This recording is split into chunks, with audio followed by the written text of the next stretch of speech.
Okay, so this is the coordinate test for the main processor part of the UAV project. This is testing both the GPS module and the wireless communication.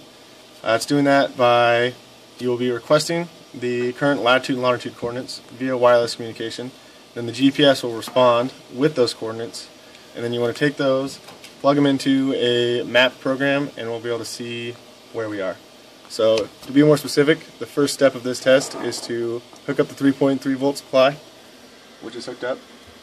Next, we're supposed to attach the PDI programming header, which is still hooked up. Then once again, we want to plug the Zigbee module into the main processor, which is left over from last test. We also have the other Zigbee right here, still plugged into the computer from last test.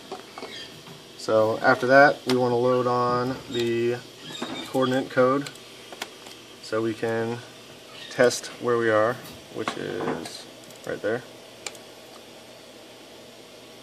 Now that's on programming, we want to open XCTU because I closed out of that. Sync it with the Zigbee module. Go into the terminal, click the assemble packet button, and then we want to type in RUP star, which stands for request update. Now once we have that, which, can you see that in the video? Okay.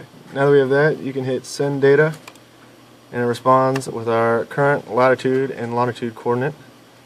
So the next step is to come here, and we're going to go to this program here, and we can type in our coordinates down here and figure out where we are. So as you can see, we've got 44, 34, and then 0.0159 of a second. So we have to multiply that by 60. So we have 44, 34, and then we have to recalculate this one. So 0.0159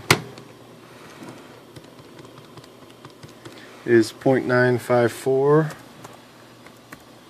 Now the next one we got, it's 123, and it's negative because it's west.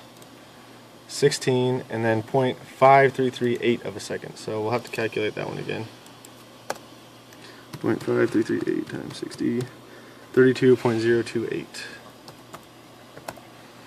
Now if we click show point, you'll see here on the map that this is our most recent location of where we are. We are currently in Dearborn Hall, and we're sitting about right there.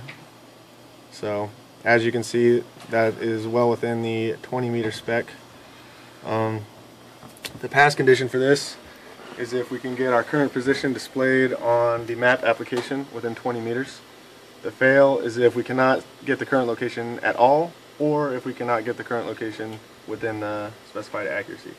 As you can see, we are within the 20 meters, and this test is a pass.